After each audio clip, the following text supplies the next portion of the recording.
News India 27 नव्या पिढीचं नवं माध्यम. सिडको येथील पवननगर मैदानावर 30 जुलैपर्यंत श्रीमद भागवत कथासार शिवकथा प्रवक्ते श्री समाधान महाराज यांची भागवत कथेचे दुसऱ्या दिवशी भाविकांनी कथेचा लाभ घेतलाय. याचं आयोजन माजी सभागृह नेते नाशिक महानगरपालिकेचे माजी नगरसेवक दिनकर पाटील यांच्या वतीनं या कार्यक्रमाचं आयोजन करण्यात आलं.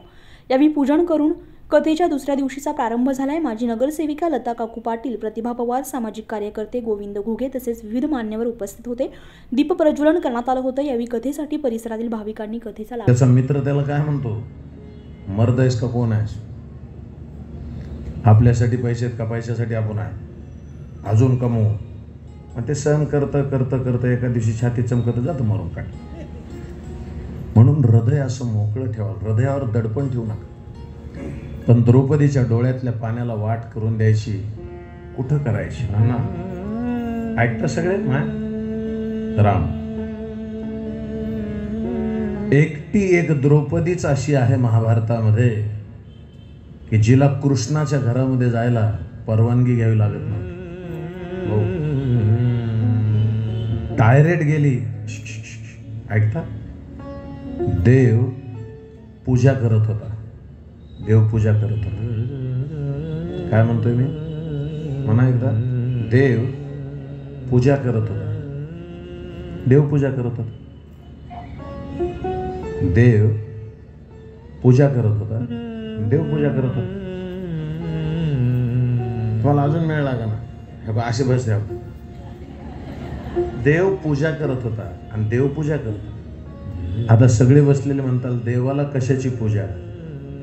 देव ज्याची पूजा करतो ना दादा, त्यांचं नाव संत आहे.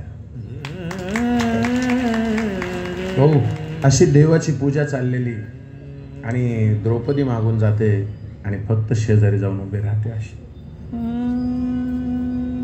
तो असा वळतो.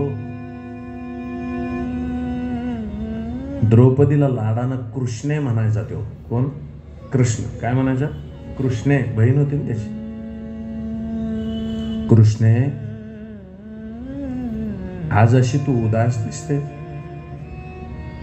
लाला बोल. अण्णा ती काय म्हणते? माझी 5 मुलं मारून टाकली रे.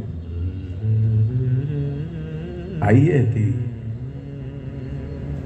या जुन्या बसलेल्या बायका आहेत ना, आजा आजी, लेकराला ठेस लागली तरी तुम्ही झोपत होतात का? 3-3दा जाऊन त्याच्या डोक्याला हात लावायचा. तापलं काय किंवा होतं ना असं. आता मम्मी म्हणते त्याला थोडं टेम्परेचर आहे, त्याला टॅबलेट दिली आहे, ते झोपलं आणि हे व्हॉट्सअप बघत. तिचे डोळे डबडबलेले. कृष्णे, अण्णा मी काय करू? गोविंद भाऊतीने विचारलं. मी काय करू असं विचारल्याच्या नंतर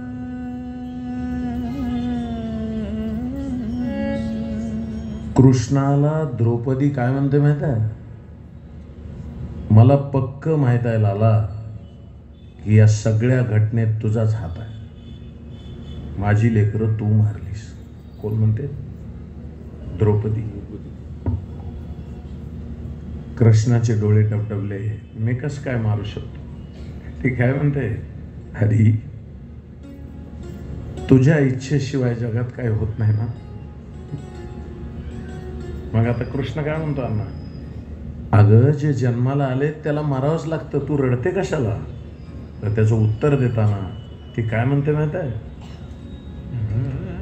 मला त्यांच्या मरण्याच्या वेदना नाही झाल्या लाला. मग त्यांना झोपीत मारलं गेलं. मामा, झोपीत मारलं गेलं. विकी सनी, ती झोपीत मारलं म्हणल्यावर कृष्ण म्हणतो मरायचंच नाही एकदा, मग झोपीत मेलं काय आणि जागेपणी मेलं काय? द्रौपदीचे डोळे डबडबले. आई, ते काय म्हणतो माहिती आहे? जागेपणी मेले असते ना तर तुझं नाव घेऊन मेले असते. त्यांना तुझं नाव नाही घेता आलं मारताना. कृष्णाच्या डोळ्याला खळकन पाण्या. कृष्णे, माझं नाव घेऊन मेले असते तर काय झालं असतं. द्रौपदी म्हणते गीतेतलं तुझं वचन आहे, अंतकालेश्च मामेव स्मरण मुक्त्वा कलेवरम. जो मरणाच्या शेवटच्या क्षणाला माझं नाव घेतो त्याला मी या जन्म मृत्यूच्या बंधनातून मुक्त करतो.